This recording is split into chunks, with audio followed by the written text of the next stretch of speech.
Well, good afternoon, everybody, and a special welcome for Dr. Machteld Huber.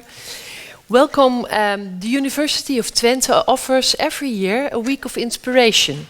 Just before the anniversary, the dies of the University of Twente. And today's lecture will be given by Dr. Machteld Huber. My name is Sophia de Rooij, and besides being a medical doctor and a researcher, I'm currently the CEO of the Medical Spectre Twente, a large three-site teaching hospital in Twente area that is closely situated to the University of Twente, and we collaborate for over decades intensively with the University of Twente. Until 2012, our speaker, Dr. Machteld Huber, was a GP, a researcher, a patient, and a resilient person who boldly goes where no one has gone before. Today, we will learn from your voyages, and we are all looking forward to this very much. And we especially want to learn from your perspective. Instead of accepting the passable path, Machteld decided to explore a new route. And she did this in such an inspiring and successful manner that many people wonder how and why they did not invent this paperclip themselves. A more dynamic concept of health instead of the absence of disease, which is about resilience and about being able to deal with your illness and integrate it in your life. What matters to you instead of what is the matter with you?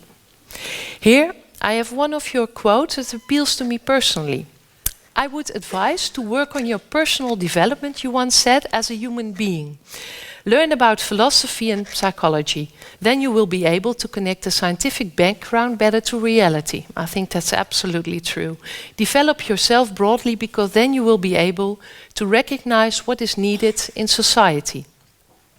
It is time to learn from you what exactly brought you to this path and how your own personal beliefs change your life and turned you into becoming a change agent. And what technology and digital healthcare may add to health and well-being in a positive way according to you. Dear Dr. Huber, this floor is yours. Welcome very much.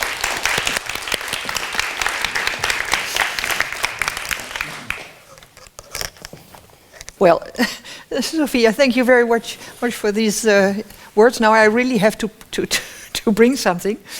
And thank you for your interest to come to listen and maybe discuss together a matter. Is health a matter of definition?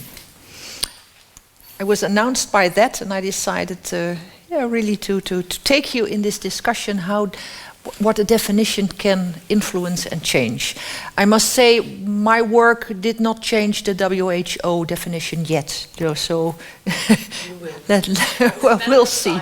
We'll see. Well, you asked me to tell you all about what did drive me and what made me choose this way. And my background is that I was indeed a medical doctor, a general practitioner, and huisarts. My background is I was a general practitioner. As a young doctor, I became ill, and with my first illness, I was 30 years of age. It was quite severe, and I experienced that my medical knowledge I knew what I had, but being a patient was much, much broader. And I was surprised that during my studies, I had never heard about really this being a patient, although, of course, we had met a lot of patients. But okay, I was surprised, but then after I was back to work, and then I became ill again, and this happened 2, 3, 4 times. Altogether, between 30 and 35, I was ill, seriously ill, 4 times with different diseases. And from my second disease, I decided to be my own research project and to study on myself what being a patient was about, and if between different diseases the things that I could do myself were different or the same. So although it were very, very difficult years and very heavy, for me it were the most, I say educative, the years I learned most, really. And finally my conclusion was around 35, I was kind of ill-healed.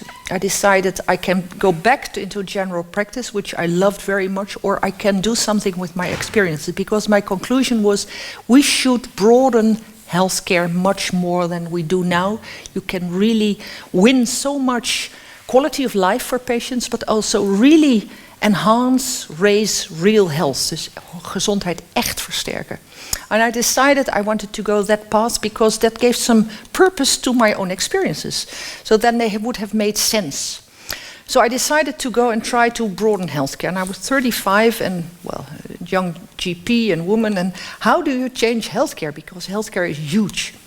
And I decided at least it should become science. Otherwise, it won't be accepted in the medical world. So I became a researcher.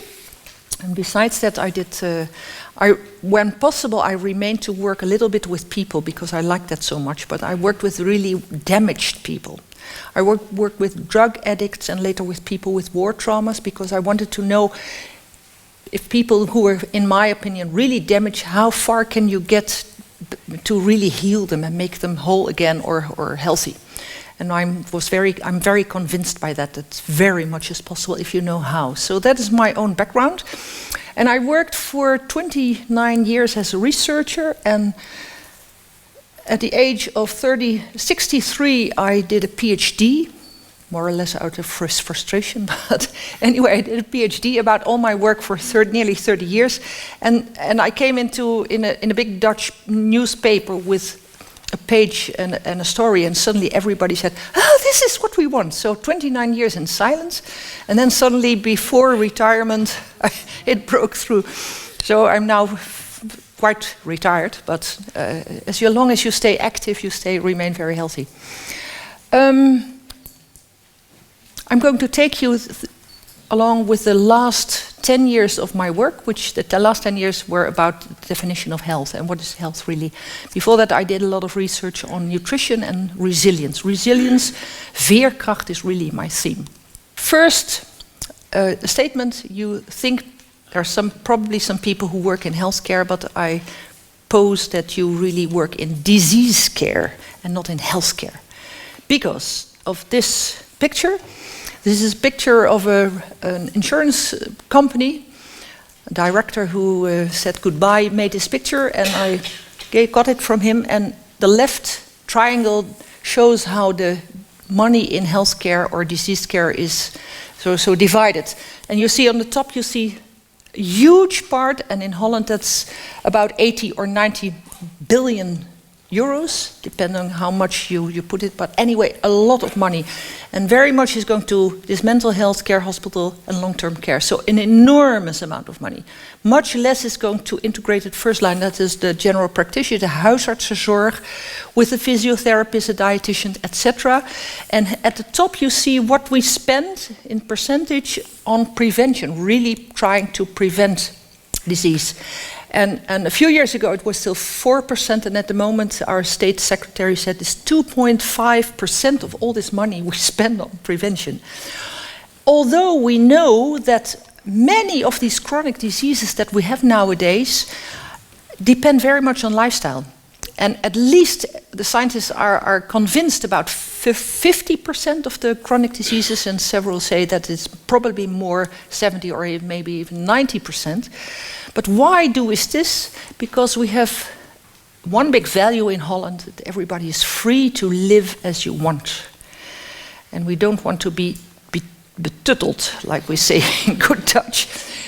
So we have this philosophy, you live like you want to be, and if you get ill, we treat you very well. And I fully support it, we treat people very well. Our healthcare is a very high level. But if we continue like this will go bankrupt, and all the families will pay 50% of their household budget just to the insurance company if we continue like this. So we are, according to this insurance company, we're going to a trend, really a turnaround of the spending of the budget. Well, this is quite radical, because I never think that this top will be this small. But the tendency is there that the integrated first line is going is already enlarging.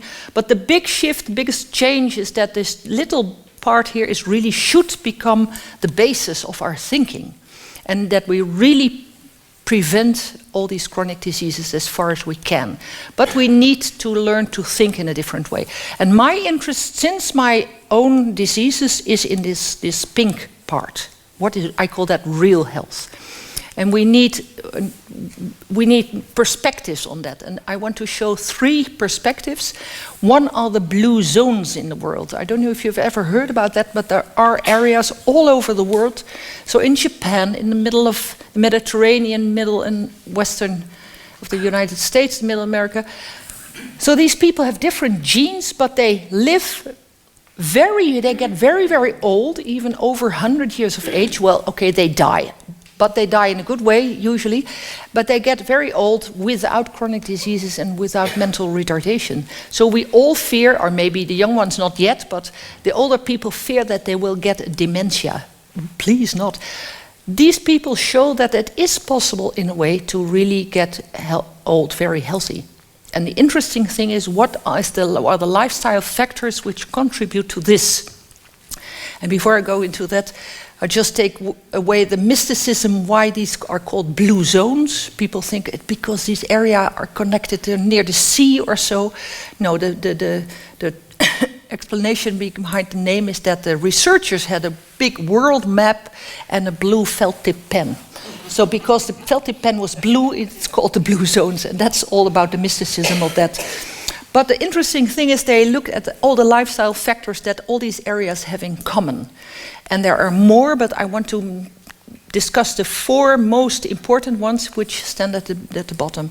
First of all, these people have a similar nutrition in the way that they eat freshly prepared food.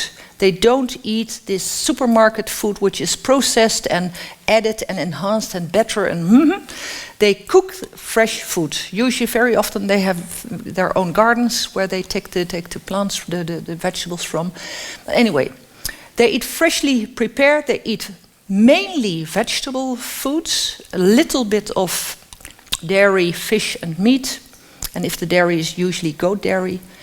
And they eat what we call, according to an 80% rule. And 80% means that they don't eat 100% till they're fully full. They eat till they're nicely satisfied and then they stop eating. So that is it, fresh, mainly vegetarian and 80%. Secondly, they have a lot of movement, but it's not with Fitbits or sports schools. They just do not sit on the couch. They are active the whole day. They move a lot. They walk.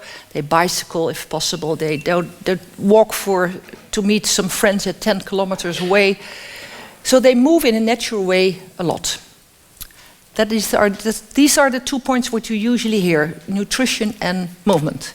But the other 2, which are very important as well, we hear much less about. All these people have a life which they experience as meaningful.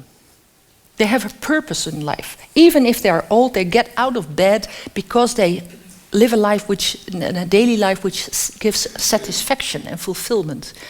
So having a meaningful life is, for all these people, an important factor. And the 4th factor is that they all are part of a community. A human community, a social community. In Japan, it's a village community. Here in Italy, you can imagine these big Italian families, and here it's more a spiritual community, but they are not lonely. And real loneliness even is more damaging than smoking. It takes more years when people are really very lonely. So being connected to other people makes you healthy. Okay, that's the first thing. The second one, also an English term, sense of coherence. The term sense of coherence comes from a Mr. Antonovsky. Antonovsky was a researcher in Israel, in Tel Aviv. And you may not realize it, but after the Second World War, people who had survived the concentration camps, of course many died, but people had survived the concentration camps. A lot of these Jewish people went to Israel. And in the hospital where Antonovsky worked, he met a lot of people who had this experience. And quite a lot were really traumatized, damaged. But among this group, there was a smaller group which had the same experiences, which was not damaged. And as Mr. Antonovsky got interested, what is the characteristic of these people who have this experience and are not traumatized? And he found 3 you can say characteristics, which together he called the sense of coherence, of je kan het vertalen als het gevoel van samenhang. But the three characteristics are comprehensibility, manageability and meaningfulness. And what is meant by that? Comprehensibility means that you understand your situation to a certain extent. We do not understand everything always, but you are not in confusion, verwarring. Dus je begrijpt je situatie.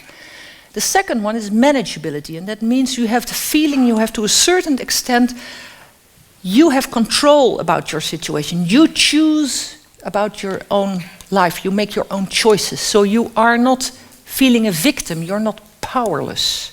Imagine in a concentration camp that you maintain this feeling. But anyway, these people have it. And the third one is a sense of meaningfulness. Here it is again. They do not feel meaningless. They have a sense of purpose. And that can be connected with religion, but it doesn't have to be. Everybody can question him or herself, what do I have something which really gives my life meaning? So these three characteristics, that you understand your situation, that you have the feeling that you can make certain choices and you have a meaning in your life, makes you resilient. He found it among these people. He tested it among many other people who had bad experiences, and it was confirmed. And especially in healthcare, you can really take this into accountability, because you can imagine maybe in shared decision making where you discuss with the patient, you first inform him, you extend the comprehensibility, then you really ask the patient to make an informed choice, you decide together, you enhance the manageability. So that is already a background which may motivate you for shared decision making. This is the second one. The third one is about my own work on the definition of health. I did a lot of research in nutrition, among others on resilience. I found factors of influence, very significantly all published, and I ran into the stupid problem that I could not call resilience health. Veerkracht is geen gezondheid. I found that ridiculous, but that is because of the definition of health of the WHO, de Wereldgezondheidsorganisatie. In 1948, they defined health as a state of complete physical, mental and social well-being, and not merely the absence of disease or infirmity. And the point is, this was full of idealism that they formulated that.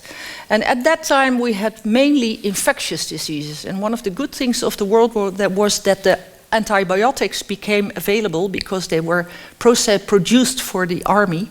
But these people thought that they really would remove all illnesses from the world, and they would lead mankind to this state of complete physical, mental and social well-being.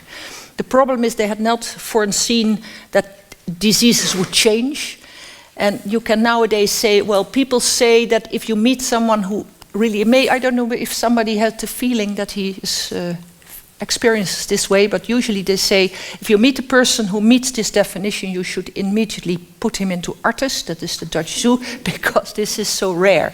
Anyway, it is still the definition of health, and in this definition you cannot frame resilience, because resilience makes you you build up.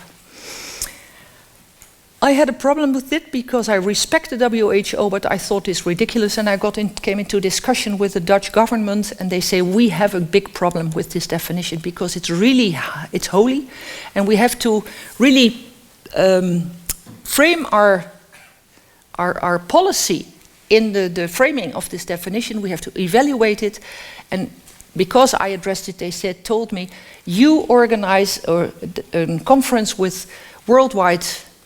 And we invite people who have thought a lot about health, and we'll discuss in 2 days about a new definition. I did it, and I got a prize for that, and they made a film which nicely shows where the problems are. In 1948, the World Health Organization proposed a definition for health. Health is a state of complete physical, mental and social well-being, and not merely the absence of disease or infirmity. At the time, this sweeping idealistic definition was seen as groundbreaking. Since then, the world of healthcare has changed beyond recognition, but the definition never changed. So can this definition still be considered as realistic? That's the question. As for most common diseases, the scene has changed dramatically. Back then, it was mostly infectious diseases. Whereas today, we see a predominance of chronic diseases, with people getting older and technology getting more and more advanced. A steadily increasing range of diagnostics and treatments is becoming available.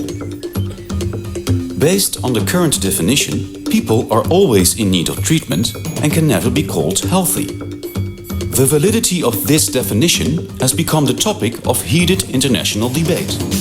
Following an initiative by Machteld Huber, ZonMW, the Netherlands Organization for Health Research Just and 10 Development, years ago and the Dutch now. Health Council organized a congress with 38 international experts.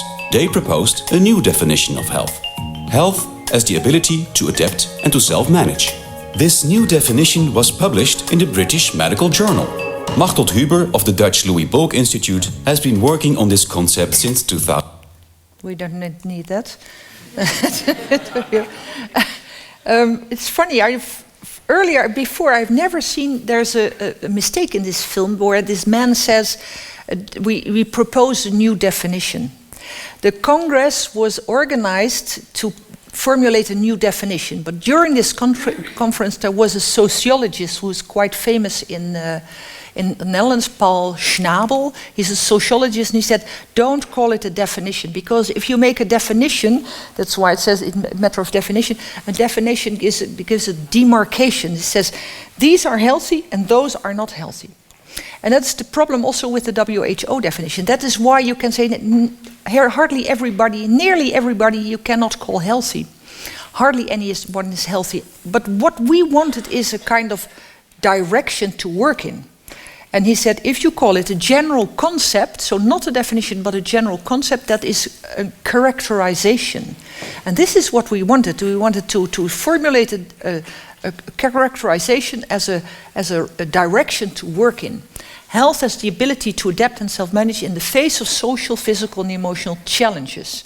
So we did choose the same domains as the WHO definition, physically, mentally, and socially, but not this unreachable state of complete well-being, but as challenges of life. You're always, all the time coming into new situations, and can you learn to find an answer and relate to that? Our immune system does it the whole way. We are in a continuous, you can say, conversation with the world around us. We get bacteria and viruses, we don't experience this, but our body makes an answer in our immune system. And this conversation of meeting new situations and formulating an answer, that is what we called health. And we added to self-manage, that means you formulate your own personal, your answer. It's not the answer, but your answer, so you remain in control. That is the background and how we started, and it was very nice surprise to get on the front page of the BMJ, the British Medical Journal. Many people say this is positive health. We did not call this positive health. This whole term was not occurring at all. I still say this is not possible. Everybody says, but people say this is the new definition. I say no, it's a concept.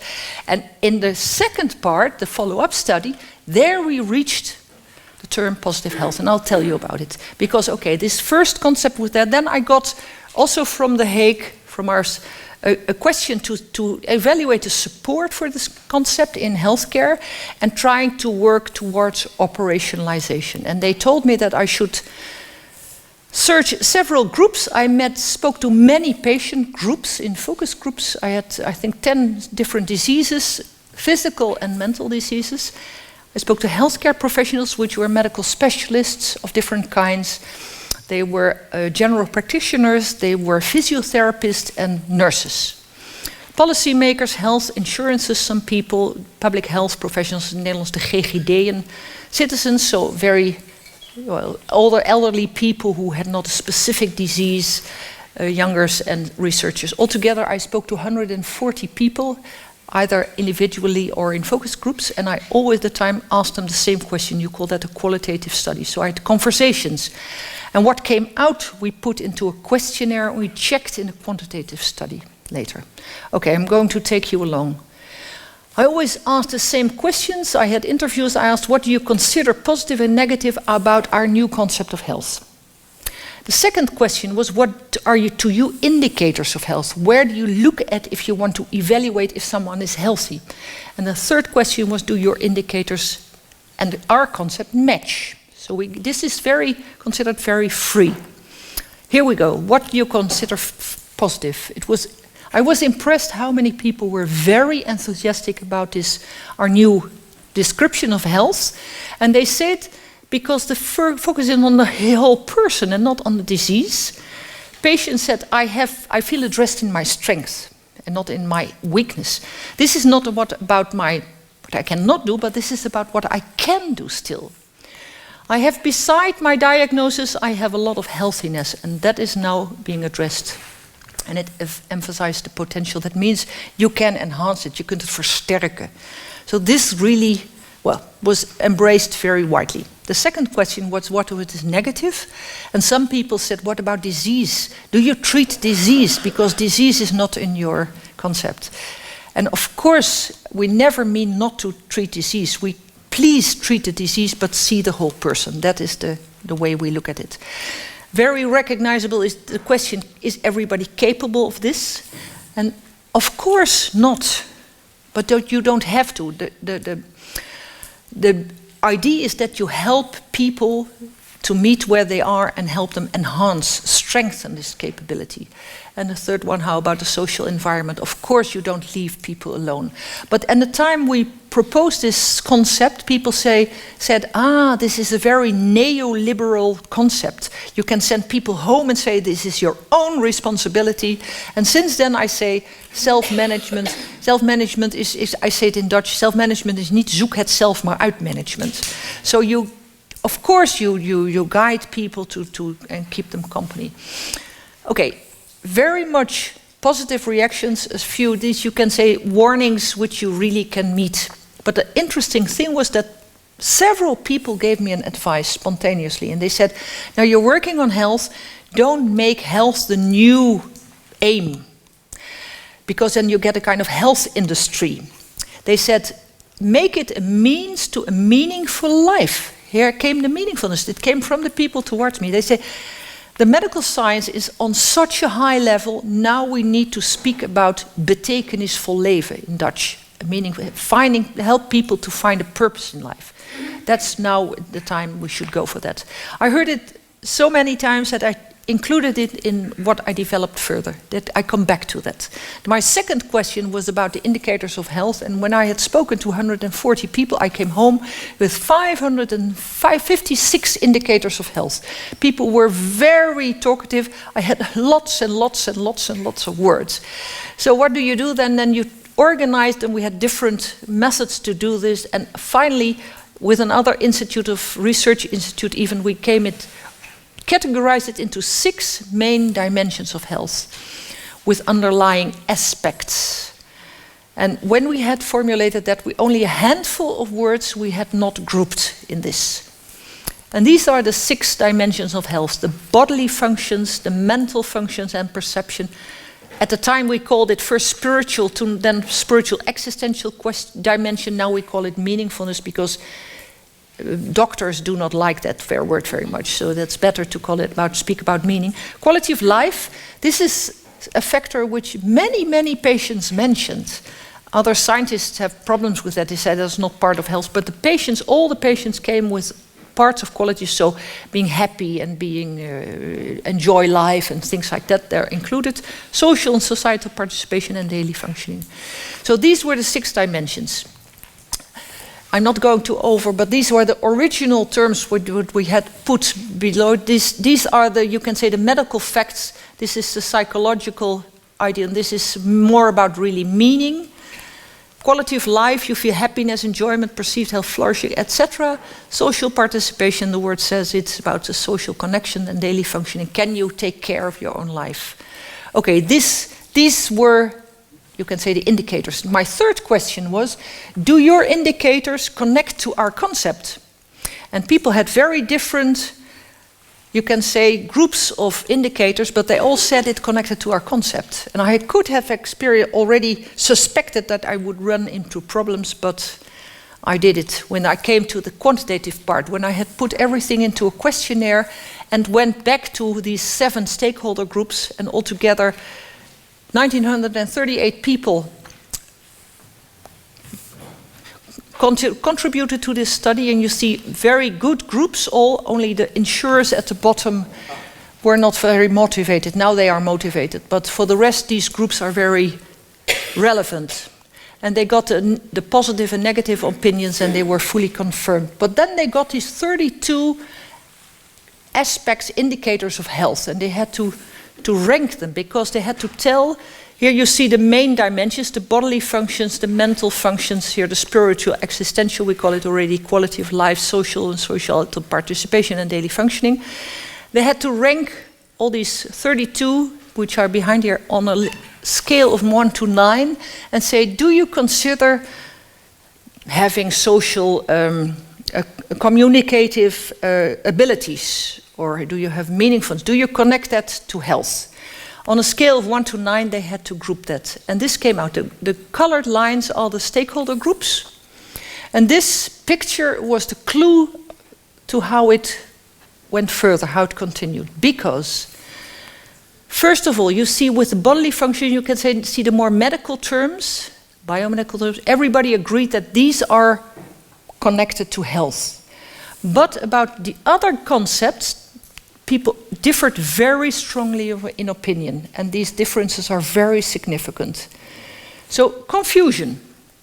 And if you take the outer parts, the green line, which curves a little bit, has a very broad perspective on health. They consider nearly all the words, the 32 words, just as important in health. The bottom line, the purple one, is the highest in the physical thing, bodily functions, and does not come that high. More or less they look in a narrow way. The top one are the patients, and these are the policy makers. So it became already interesting. And in between that are all the others. And I want to point at this one, the blue one, are the healthcare providers. And if I go into that, you see this. Here the patients are purple, and these are split up. Here the green line, which is near the patient's opinion, only here it diverges, are the nurses. So they think very strongly the same as the patients. The beige one are the physiotherapists, and the blue ones are the doctors. And when I tell this, I show this to general practitioners, to huisartsen, they say, oh, you probably just asked specialists. No. We had 50% general practitioners and 50% specialists, medical specialists, and they had just the same opinion. And then people say, well, the differences are not that big. I can say, well, these are significant differences. And usually the doctors say, the trend is the same, so we are not so different from the patients. But then it's quite shocking if I show this part. And here we have the educational levels of all our participants. And you see many lines very close together. And this one are people with a university education. So, when you are in a university, there's something happens with you that you might think a little bit different from other people. So be careful. And develop yourself. Good. The meaning, the most important thing is this one. I asked everybody, okay, answer the questionnaire from the group where you're part of, but I also asked, did you experience illness yourself? And here the green group has no experience with health, and the blue group has. And you see on the bodily function, nothing changed. But on all the other dimensions, their opinion changed, and you can say they got a broader look upon health. So far the pictures. I had a problem because everybody liked the new concept, but in the operationalizations the opinions are completely opposite. Because there were people with the narrow interpretations, and these are the policymakers, but also the doctors say, okay, if you really want to evaluate, you have to look at the physical thing. And these other domains, that is not health, that is about life as a whole. That's what they literally said. Whereas the patient said, yeah, but health is about life as a whole. This was the complete opposition. And I did not have a scientific reason to follow the one or the other, because they were both strong groups. I had you can say, a societal reason, een maatschappelijke reden, and a social reason. Because in healthcare, many people say we place the patient central. Plaatsen de patiënt centraal. If you say that, I can argue that, okay, then it's important to know how the patient thinks. And the patient says health is about life as a whole. And that was the reason that I followed the opinion of the patients. And I went on with these 6 dimensions. And I needed a new name because I could have called it broad health, but I found broad health I didn't like. I did take positive health, and nowadays we say it, even write it with a hoofdletter H. Positive health because it's the content of the concept is very close to positive psychology. And here in Universiteit Twente, there's a lot of work on positive psychology. This is a little bit broader, but it connects very strongly. What was most decisive for me to choose that was that for my PhD study, I studied the minutes, the notulen van the WHO. And it was very impressive how idealistic these people were. But I found a discussion about the term positive health. The WHO has discussed whether they should use this positive health as a word. Finally, they did not, but I thought I'm in very good company if I choose it, because they wanted to look broad. So positive health, and it is used in literature with different meanings, but we nowadays say the WPH. Our definition of positive health is with 6 dimensions, and we put it in a spider web. And this is the first spider web with the original terms, and we developed it now further, but you see the bodily functions, the mental well-being. Here we already speak about meaningfulness, quality of life, social and societal participation, daily functioning. The clue about this spider web that it has numbers along the axis, and we took the numbers of the Dutch rapportcijfer. Every Dutch person knows the 1 to 10, what you get in the grades in school. And when this spider web was there, people liked it and started to give themselves numbers, and then they started to evaluate themselves. And you must realize, if you want to evaluate yourself, there are no external norms. We do not describe when you should give a 2, a 4, 6, or an 8, but everybody has their own reference. And by giving yourself a number, you start to think, how high do I score this? It is a purely personal evaluation of the situation. It's self-reported health. Then you connect these scores and you get a health service, and then we ask, would you like to change something? You must realize that in healthcare, many people will say, they first look at where the lowest scores are, and they say, that it needs to be increased. But people had told me it should be about meaningful life. So I'm not going to say what a person needs to do. I ask, what is important to you? What would you like to change? Would you like to change something? And then if a person wants to change something, we support them with actions. And what happens, to my surprise, I must say, that if you really connect to what an individual finds important, you get this.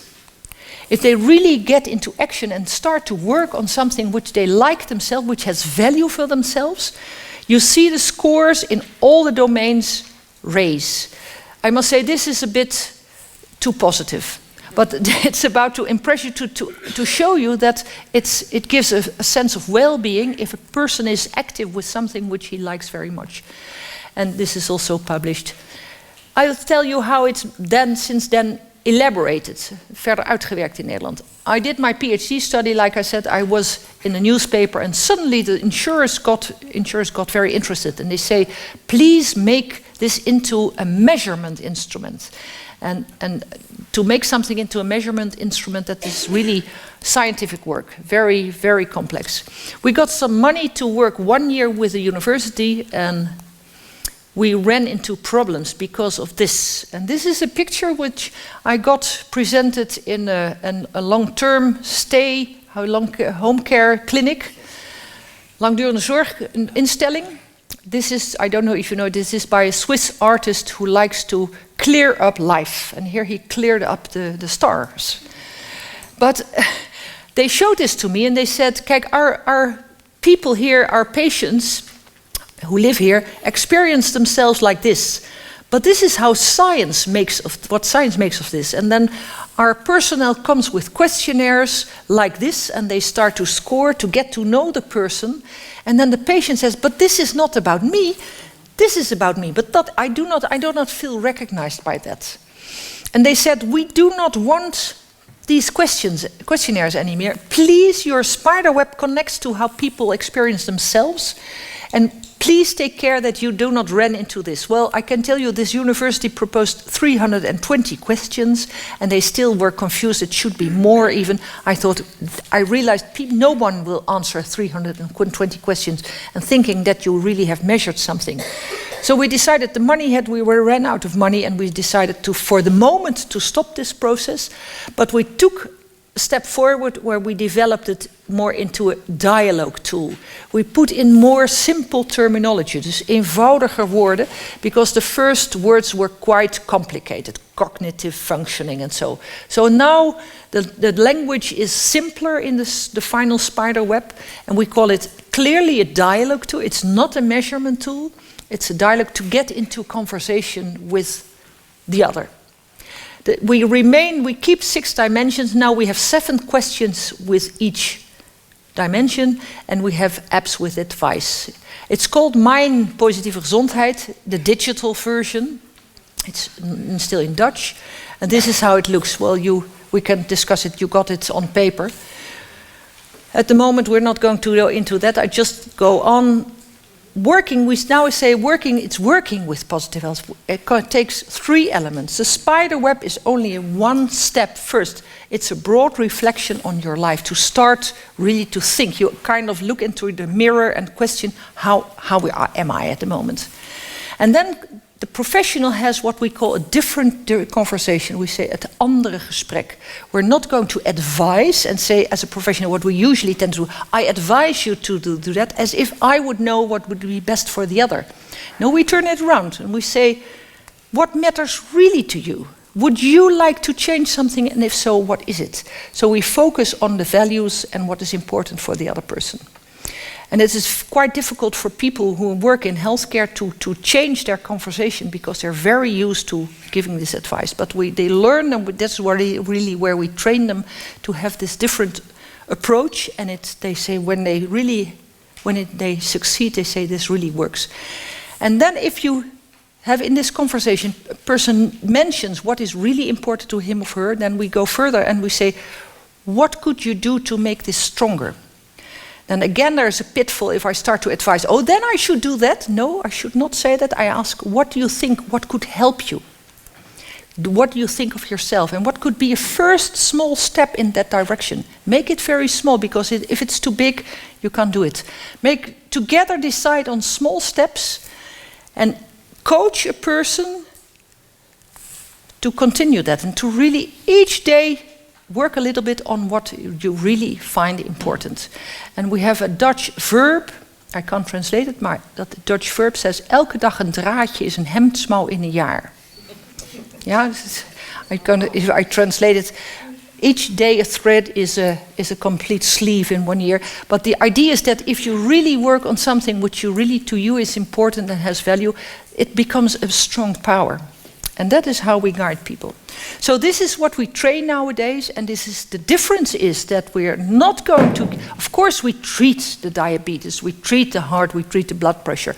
But besides that, we say this is about the whole person and the values in this person's life. And I started with the blue zones and the sense of coherence. And when working with it, I started to realize that these concepts, the principles of the blue zones and the principles of the sense of coherence are included in our approach.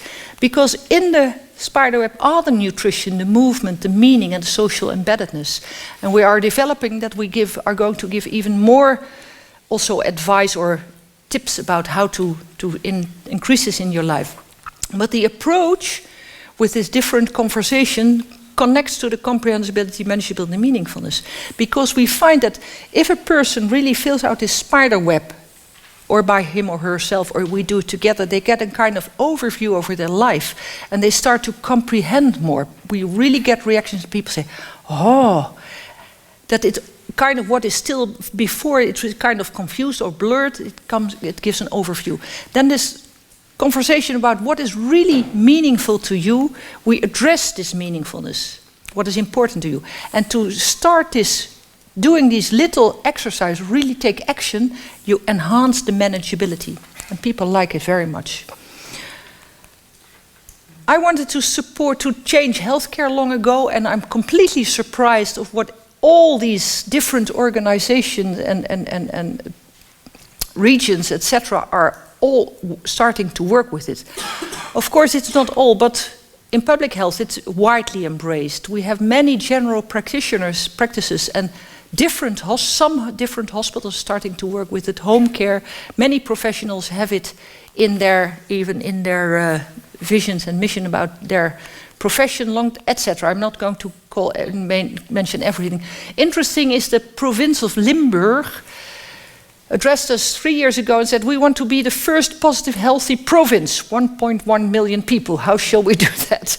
Now, at the moment, Limburg is very active because we say we are not going to push anyone, we just inspire you, and if you want to start to work with like that, we can kind of coach you a little bit. It's really working. Groningen is very active. Yesterday, Utrecht decided to become active as a province. So it's kind of spreading. And why do people like it? Because at the bottom it says, they experience this works integrated, because we have the healthcare domain and the social domain and the daily living domain, and this approach connects the disciplines. You can only work with it if you really work interdisciplinary with different, because you should not have the overtuiging to think that you can manage or know about all these domains. But because it integrates, people experience that it enhances quality. Nowadays, the different for the Dutch people, they might recognize some big of the CEOs of the Dutch biggest insurance companies. They support us because they think this should be the new direction. And by now, I worked on adults, but then there came many questions if we could make something for children. So we did all the work we do. We try to do as scientific as possible. We had 180 interviews with children and their parents, healthy and sick children, and we made a special children's tool, which has smileys, and these words are still in Dutch, but instead of meaningful zingeving staat er nu en later, quality of life, lekker in je vel, feeling good in your body, etc. That's for children. But now we haven't not even just the grown-ups, it's still in Dutch, the children's, but we also have, you can say, the youthful, from 16 to 25, also with these groups together. And we have what we call the simple one, which can read to you the questions for people who have language problems, because there are quite some people who have language problems. We make brochures, and the question is not how are you? Not what is your complaint, but how are you? And we introduce in a very simple way that you can look in a broader way. This map shows the Netherlands, and when people do the digital questionnaire, we ask there the postcode, and we can see where, in which areas they do it. These are numbers, I think these are hundreds or so. And it's on and on, going on just here. The islands do not use it very much. For the rest, if you do the digital one, you make your own account, and it's just for you, we cannot look into it. But what is also interesting is on the right-hand side map, there was an institute which checked all the policy papers, dus de beleidsstukken van gemeentes, de policies, hoe noem je dat? De gemeentes, de municipalities. 51% of the Dutch municipalities has already included positive health in their policies. Of course, they need to make practice of it still, but I was really impressed how fast it goes. And this was last year, so I don't know what it is now. And why do I like it so much? Because positive health is about enhancing resilient and meaningful living, but it is very important that there is a supportive environment. You cannot just say a person, you are responsible, and it needs a surrounding which kind of supports the lifestyle. If you really want, you should be able to have a good lifestyle in a not too expensive way? Is there a social community which supports the people? Is there a local economy where people really can find work, that they really can earn their money? All these things are very important, and the wonderful thing is that these municipalities are now saying, asking us, please think with us, and we also make denk tanks. How can they support this? So it's not just the individual who's seeking his own purpose, but the surrounding is also more addressing this. Well, this is what positive health is, and it's you can see what a definition or a concept may change. And the interesting thing is, it's already a concept, an expert product. I got a booklet, a complete booklet in Japanese with all my graphs in it, with a tulip, and it says Nederland positive gezondheid, and there's a logo already. And 2 days ago I got the 8th Japanese delegation, and I trained in Japan, and we train Iceland, and so anyway, it's very funny. So I just want to say, and that's the clue. Now this is the take-home message. Dus first, before I say to be the clues, how do you evaluate and assess the different domains in your life? What matters really to you? What is your dream? And what could you do more to put that dream centrally in your life? Invite yourself to take action to that and be happy. So, the clue is that go for your dream. This is what I did when I was 35, because I thought I want to do something which gives purpose to my life. I have no idea where it will ever end, but if you just go on, suddenly something can happen, and suddenly at the moment you suddenly stand here. And I'm fully retired already, and I'm not retired, I'm 68. But then you get energy and you can go on, and it's very fulfilling, I can tell you. I want to finish. We have a little time still. Mag ik nog even, ik wou even het spinnen. My invitation is that you all take your spider web and just shortly assess yourself. How is your spider web?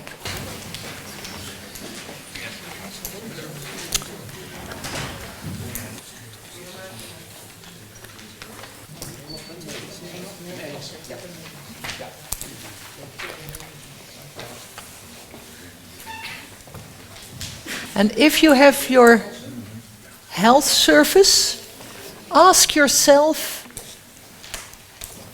do you have an idea how you could, is there a wish to enlarge it, and on which point would you be very happy if you would get a higher score?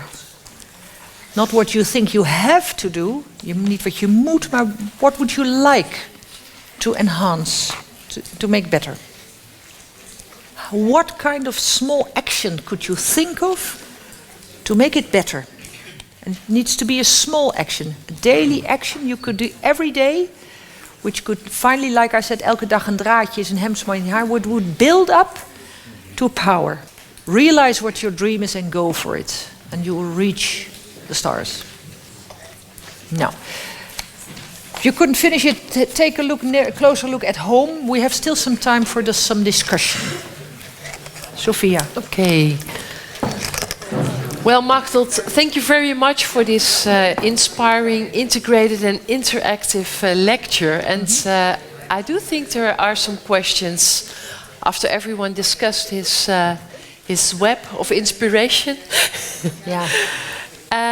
Is there someone who would like to ask a question? Then there is a microphone. Here.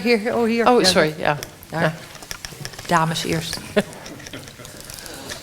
It was in the new definition that it was the physical and emotional changes, and I was wondering why it wasn't not mental, physical and mental. Yeah, there are it's always difficult. We took mental on because in literature some people make a difference between emotional and mental, and others take psychisch completely as mental. So we did follow that, where we didn't want to say psychic, but usually they use mental for the whole thing, which is also emotional. That is why we did that. If you look at the way in which help is organized in the Netherlands, yeah, then you have all kinds of institutions: general practitioner for health, the GGD for psychological problems, unemployment, debts is organized in some way. Do you need, in this positive health approach, a new kind of person to address all these points at once, to see where the problem really lies? Well, I can imagine that you asked that. What is very clear that this addresses very much. What is nice to know is that there are already many people thinking about a profession of the future, and they speak about what they call the T-shaped professional. Ja, dus de T-vormige professional. And that means this part of the T is your profession. Je bent physiotherapist of doctor of sociaal werker. And this part is the human, the general, het menselijke part. Each future professional should have both, and they should know in this this is the human perspective, and they should know, okay, I'm a physiotherapist, there are depths. I'm not going to have, I connect this person to a person who can also help with the depths. This is how I see it. But this horizontal, where you really also develop you and have a view, a more general view on the human being, they already describe it, that should be in the new training. And I can tell you that I give these talks for people. I've been on congresses about poverty. I've been on congresses about bewindvoerders. Wat is dat? People who take care of people with debts. These are very interested. The social domain is very interested. So, and even inspired by this, we have an experiment in Den Haag, in the Schilderswijk, who knows it, where many people with debts live, and one of the insurance companies, the big ones, work there and take the debts from the people away. So they get out of the stress, and they are guided to really pick up their life again. And even they are guided, they can pay back the debt, but they're out of the stress. And of course, finally, for the insurance company, it's interesting that these people cost much less, because even with a small stress, with a small debt, you can have so much stress that you really get ill. So it's inspired by this, and so these new things are going to happen. A lot of. Hi. When we were reviewing the differences between how practitioners thought of this model and patients thought of this model, what kind of challenges do you see going forward once these kind of models are applied in hospitals, with the more old-fashioned medic that only wants to do their expertise and not think of all the other things that make up a patient? Mm-hmm. What kind of challenges would be? Yeah, it's a very difficult question. I'm interested. I also want to hear what Sophia thinks about that. Maybe first Sophia. Yeah, I think that this view of health and illness that's enabled healthcare to become what it is now, and the success of our health is growing older at extra healthy years to life. But the other thing is that we make health in such a number of compartments that we don't have the complete overview anymore. And the new doctors who are now becoming a doctor also are inspired by the concept of integrated care more and more.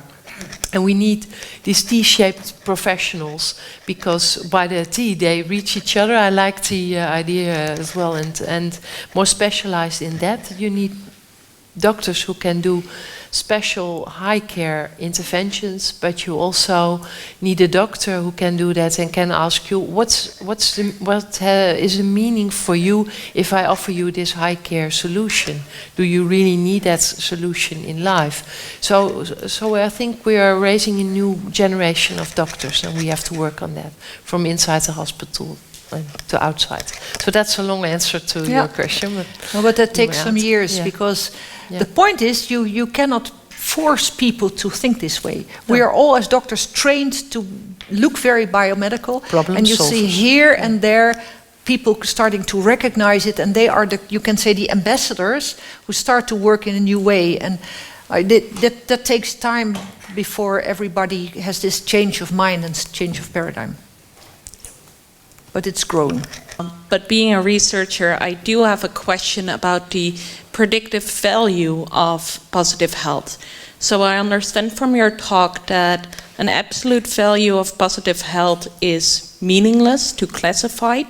But are there within-person trials going on to see what happens when people see this expanse in the health service? What does that mean for their daily life activities, for their longevity, things like that? Not yet. Maybe you could start one? No. At the moment, there are the studies that run are really exploring how this process goes in the Netherlands. Which organizations are working in it? Why? What are the problems? The problems they meet? What needs to be changed? And they do that over and at the same time we're looking and working still again on a measurement tool to really evaluate what it brings in gain of health, gain of quality of life, maybe reduction of cost, etc. And not yet into the depth in person. And I can imagine that the positive psychology department here could really very well study that. Yeah. Okay, there were some questions over here. Yeah. Well, you mentioned that a lot of places are very enthusiastic about this, but what kind of changes do they make to implement it in healthcare? Well, we hear the question we hear most at the moment is how. How should we do this? Because and I don't have the pictures with me, but we say that. Our work aim for the next 3 years is that we want to formulate the answers on the how questions. And we say if you really want to implement it, we have discriminate 4 levels where we need to develop knowledge. One is what we call the nano levels. These words are from the general practitioner. The level where I work on my own positive health and how do I discuss it with the patient. The next level is how should I organize my professional community. The next level is how do I cooperate with other professions, because you need to work multidisciplinary. And the 4th level is you can say the system level, where you really have laws, financial systems, etc. The system also needs to change. There is where we want to work, and at the same time we divide it even vertical in 4. We say we have policy, we have practice, we have education and research. So we try to work on all these different parts, and we have partners for that to develop it, because we don't have the answer to all. But we have one at the moment for the people who can read the magazine Medisch Contact. This week there is a story of this general practitioner who you saw in the film. He works with it, and he reduced you can say the healthcare expenses. The healthcare. So he sends 20% less people to the hospital, has much less blood research, much less medication. Patients are very content. So he reduces his cost, I think, in $500,000 in his small practice. But the connecting hospital, which is nearby, has problems because they need these referrals, these patients, to make their money. So how should we solve that? So we get, there you see how the system really kind of starts to shake, and we need to find new solutions to joint efforts. Thank you for this interesting hour. I think one of the first sheets you showed was about the pyramid with prevention, with the importance of prevention. Yep. So, what can we do to use this in prevention? What person should invite a person of Enschede, for instance, to let it fill in? And how do we feel before we have complaints? Mm-hmm. So, do you understand what I mean? So I think you do not. Everybody who likes this can take it home and ask your partner already, or ask start to speak with about it. Address your general practitioner or there's a big physiotherapist practice. I think a group of physiotherapists here in Enschede who works with it. De Haren, the Haren, yes. So it is spreading, and this to me this is prevention, this is even more than this is health enhancement, health strengthening. And the funny thing is that we have many examples where people fill this out. They come with the general practitioner because they have complaints, and they fill this out. And this is a story which really happened, that there are two weduwnaren, widowers, who both spoke to the general practitioner, and they both were lonely. And there was a community garden where they both, the doctor said, why not work in this community garden? So these men went there, liked it very much, worked in the garden, and one moment they stood together to have a pause, and they were smoking their cigarette and looking at the garden and saying, this is wonderful, isn't it? Ah, you're still smoking too. Shall we stop smoking? Because, and they stopped, and they succeeded because their loneliness was, so that there was a solution for their main problem, and they were happy, and then they could change their lifestyle. If the doctor had said, oh, you should stop smoking, yeah, that wouldn't have helped. So there's an Indian verb which says the shortest connection between 2 points is not a straight line. It goes like that. Find the flow, follow it, and then you get the people where you want. Yeah, beautiful. So, and we're working on it to get this into in the school curriculum.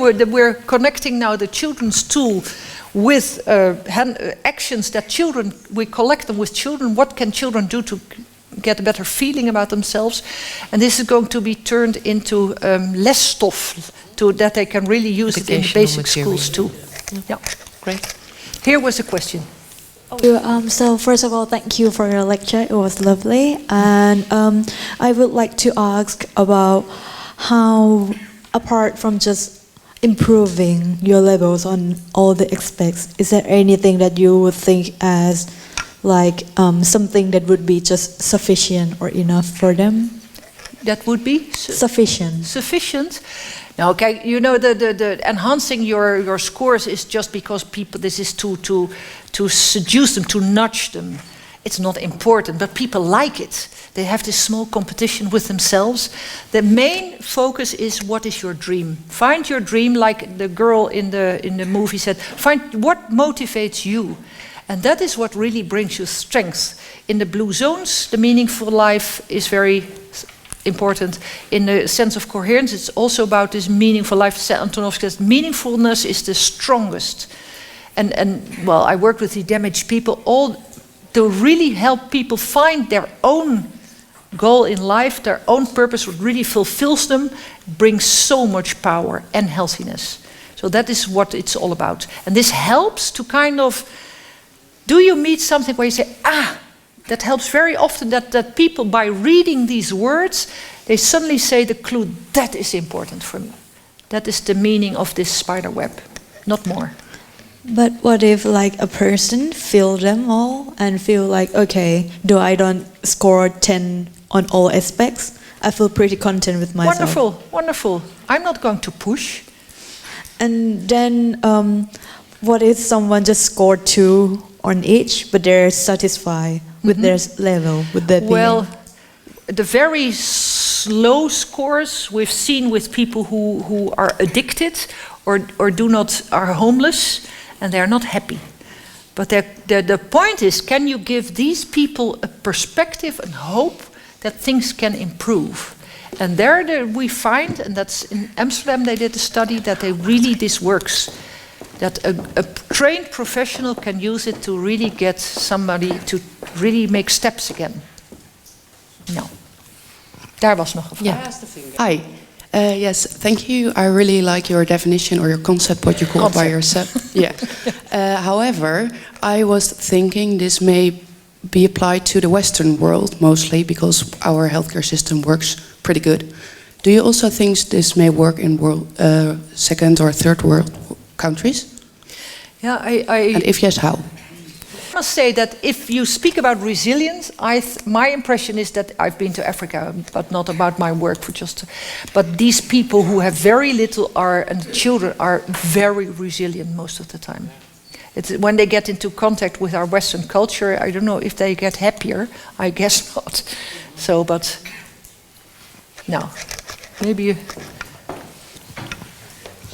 Yeah, thank you. It was a really inspiring talk for me, so thank you very much. And I'm really impressed by the impact of your work. So also my compliments for that. Being an orthopedic surgeon, I am in the system of healthcare, and we are very much captured in a system that is financed on productivity, and everyone is talking about efficiency. We have a lack of people, certainly in certain advanced functions. So that's a problem which add to all these feelings of being captured in this system. Yep. And I'm actually, in my negotiations with health insurance companies, I'm very pessimistic about their role in this whole story. They don't dare to make changes. That's my experience. Not because we don't want to, but the system presses captured in the system. Yeah. Yes. Yeah, exactly. That's really a problem. Yeah.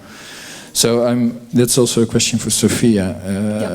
I think it needs a strong organization from hospitals and other healthcare professionals to really battle this system.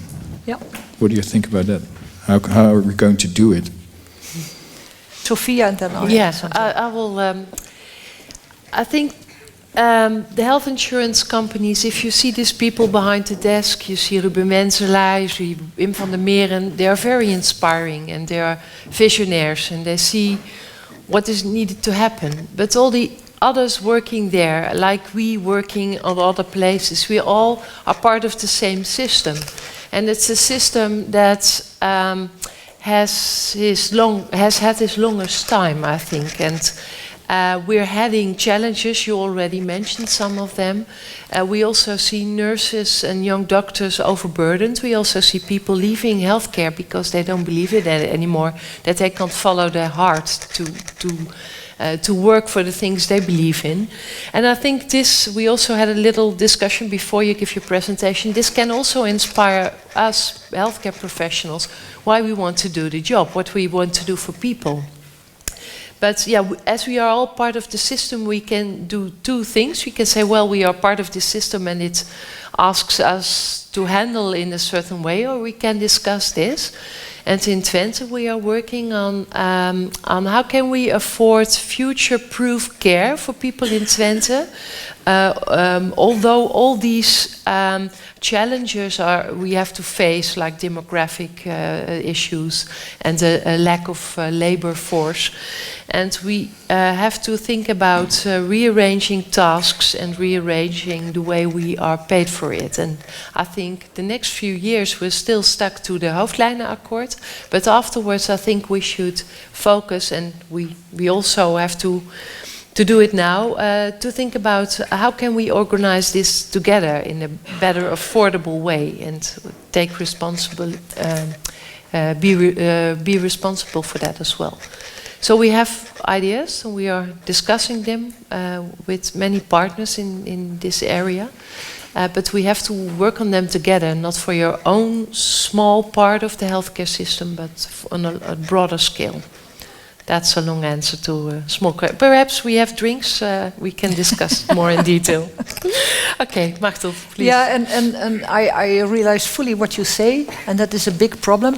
On the other hand, I know this article which I mentioned in the Medisch Contact, I know that the ministers are discussing about it. De Raad voor Volksgezondheid en Samenleving is at the moment discussing it. De Zorgautoriteit is discussing it. So examples like this is what Hans-Peter Jung does, is a very small pilot, which was allowed by VGZ. And he really took his data. He can document everything, where he gained money, where he lost money, etc. And he can present, he publishes about it. So this is published already in Huisarts en Wetenschap, nu here. And that is what we need. People who really say, I'm not going to sit and say, oh, the system, but who really take initiative to experiment with new situations. And of course, you know, Bernhagen is a hospital where people are not working for themselves, but they are employed by the hospital. I was part of a journey into Finland where all healthcare and social workers are paid by the government. They do not work for their own money, but they work for quality. So I think we need changes like that. We, as I see our institute, Positive Health, as an ontwikkelingsorganisatie, We all the time have what we call koplopertafels, where we address with some experts certain problems. So we are going to start a hospital.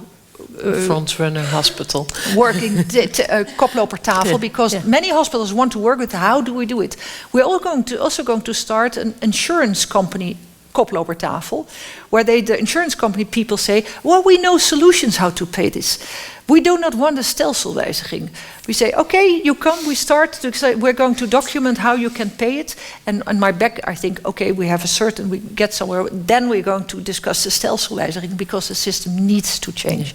But we need people who take the initiative to think about new forms, and start to ask to do a pilot. And my opinion is that insurance companies really like pilots like that. Not to change the whole system, but first experiment, is this the good way, is that the good way, how should we do it? But we should be aware to introduce a new illness like pilotitis in the Netherlands. It's really a disease that's hard to erase. No, that's true, but we find that if you notice what an impact is. I'm fully surprised by the success we have, but it is a power which really takes, if you connect to that, you can make it stronger. And it really starts, I always say, the wall in Berlin finally fell because enough people had a new way of thinking. Well, this is why I would like to change the system. But I liked your map. It showed that we all connecting the dots in the Netherlands more and more. But first, I want to have a big applause for Machteld Huber. A large applause. Thank you. Yeah.